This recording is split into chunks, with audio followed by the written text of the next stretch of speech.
this is one of the most eagerly anticipated games of this generation. I'd like to invite Stig Asmussen to the stage to show you the first few minutes of the jaw-dropping God of War III.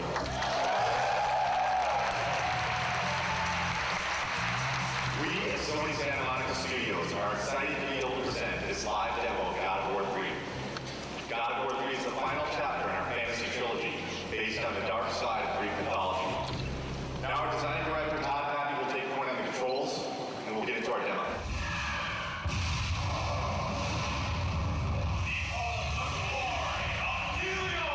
I'm really anxious. I'm really excited. This is a really important moment for the team. It's important for the game.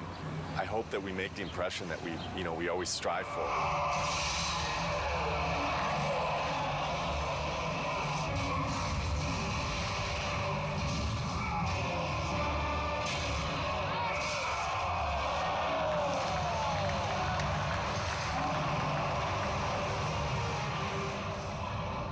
We're actually running the presentation here.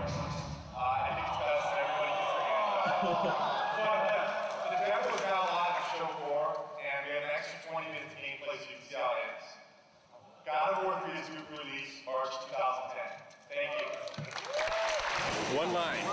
Amazing, fucking awesome. People really seem to dig it. This went well. I don't see how it could have gone any better. Oh, I'm kind of glad that E3 is back. It's pretty exciting. It's been a couple of years since there was a really decent-sized E3. It's always exciting to have your game here. This is what we work for. E3 is like Christmas. We've got 12 kiosks set up with God of War.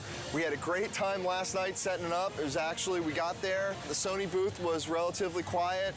All the games were up and running, but there weren't a lot of people playing anything. We started loading in the God of War, and people started lining up behind me to play it. I had somebody tell me today, one of the producers of another product told me when we got in there and loaded our code, all work stopped at the Sony booth so they could come play our product. Hugely flattering, big kudos to the team. Got chills just having that whole experience. It was awesome. It was excellent. It was, disgusting and exciting all at the same time. I waited an hour to play that game. When you finally get to decapitate Halo's head, that was like amazing. Didn't expect to see that. It's pretty brutal. I mean, way more brutal than like the first two. Every new game, they bump it up a little bit, so it's definitely good stuff. I waited in line 2 hours to play. What can I say? It's God of War with unforgiving amounts of violence, great gameplay, kind of thing that, just spend all day playing, not call your girlfriend, whatever, who cares, right? Super pumped to see it. Must be so jazzed. So this is Christmas. It's Christmas. But it lasts 3 days. We can't believe it's back, It's like awesome. Really good. I'm so fucking happy that E3's back. I mean, it means so much for the industry. Seeing people's faces when they play, we just ship it out to the store, so the team really doesn't see, people's reactions, and just even the oohs and the ahs at the press event, it makes it all worth it. Just seeing like the people's faces. I mean, that's why I make the thing. I want to take people to that next level. I think this is what excites the team the most, when they get to see people's reactions. We work our asses off before this to just get the demo to be as polished as possible, and we're trying to represent almost a finished product when we're not done with the game yet.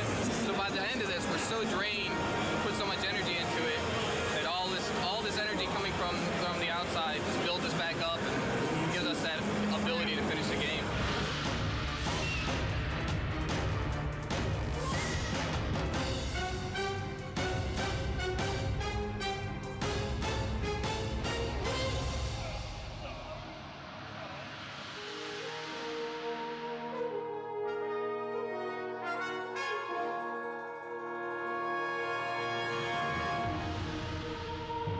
E3 was a huge milestone for us. A lot of publicity, a lot of great feedback and great exposure. E3 was awesome. I have to say it went very well. Seeing all the fans and watching everybody play totally put us in a different mindset coming back from that. You really get locked up and don't really see people's reactions working on something for so long, and going and seeing people line up for your game, that's more than you could ever want, you know? It just kind of invigorates the whole team into coming back and working on something and wanting to put your heart into it and make it even better. I think we did a good job with it at E3, and that shouldn't be our high point. That should be like our midpoint.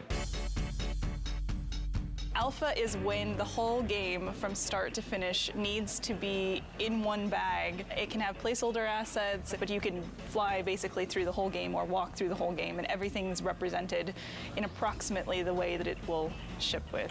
Yeah, so ideally by Alpha we shouldn't go, oh hey, we need that extra bad guy, or hey, we're gonna add a new boss. Which we've done on other games, so. But ideally on God of War 3, you know, Alpha will be, okay, all of our pieces are in. And then after Alpha becomes Beta, and Beta is basically art lock. I want to make sure that when I'm playing the game, I've got a smile on my face. You know, I've played God of War for the last 6 or 7 years of my life now. As long as I'm got a smile on my face, I think there's a good chance that that's going to translate over to the fans. If you kind of take a look at this here, you can see this character that's the size of the Sears Tower, roughly. It's about 1,500 feet tall. It's a different kind of boss battle. Kronos is more than Gaia, is more fully alive, and you're more fighting on a character that's moving around. So this has been very tedious and challenging and time-consuming to put this together, but I think at the end it'll definitely be worth it, and people will feel like they're playing something they never played before. Kronos will actually like thrust his hands forward and do a scrape and leave his fingers there, so that you can actually attack his fingernails. We'll have a breakable in the fingernail, and then the fingernail will bring up like a circle prompt. You'll grab onto that and in the CS move, and then basically do a struggle and then rip it out, and then, you know, it'll be kind of a gory, cool, memorable moment. We actually want to make this awesome. We want to make this gameplay super exciting. It's going to be everything people expect from what the Titan fight should be. What are the big tech issues, Chris, that you need support on? The only big tech issue we need support on at the moment is the issue with the collision. The more static you can get him, the more precision you will get in your CS move. The problem is that since it's a skin collision, the skin itself is not just a non-deformable object that you can rely on to not have change from one frame to the other. That's the biggest issue we can have. What we're doing hasn't really ever been done before, and so a lot of what we're running into are issues with trying to make it as exciting as possible, but working within the technical constraints that we have and in the time frame that we have. I would say that the rewrite of skin collision is turning into a very unrealistic proposition to get it finished before Alpha. Time is the biggest fun killer usually as far as developing. It's we come up with the most exciting scenarios, but do we have the time to put it together? Fabrice and I will need to take a look at what is going on and what's fixable and what is not, and what we will have to design around. With Kronos, the whole is greater than the sum of its parts, and when you see it all together in the finished product with all the polish, I think it's going to be one of the most memorable experiences in gaming history. That's how I feel about it. I know it's going to be like that. The murderer of Gaia enters my tomb. Kronos! I know it was you who killed her, Spartan. Who else could?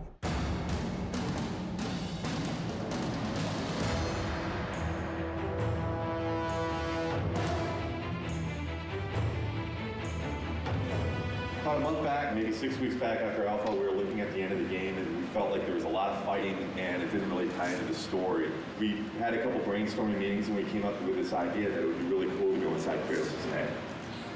Because that's where the struggle is really taking place. The story's really never done until the game ships. And we're always tweaking it and modifying it. But I really like working on the story. Kratos is going to have this emotional struggle inside of his head.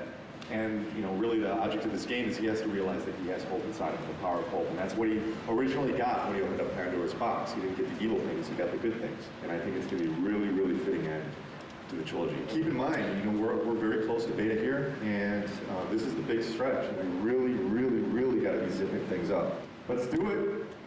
That's all I got. That's all I got.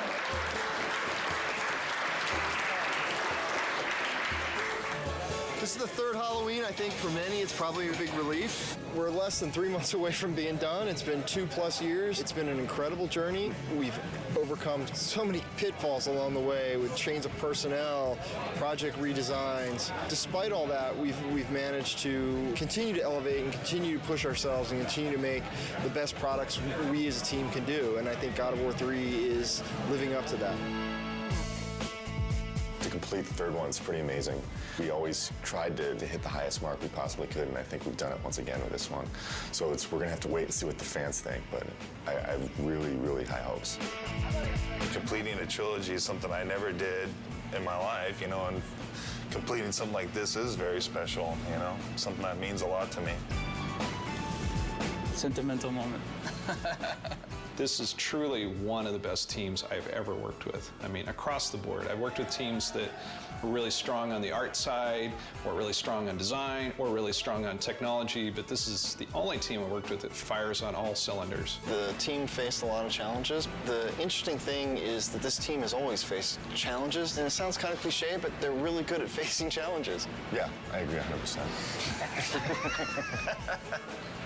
You know, I mean, we've discussed a lot. Obviously, we've gone through a lot of different changes, and the team always, I mean, you can put it any better, but they always rise to the challenge. We really sat down and focused what we wanted to, make good, and whatever wasn't working, we just kind of threw out the door and said, this is what we want, and that's what everybody focused on and made good. Fans are going to be blown away. We're still getting surprised as far as how good things look. The game's awesome. It's gonna be good. Been working with Kratos almost 7 years. I've learned a lot. He's taught me a lot. We've had some good times, but it's time for him to go to bed for a little while.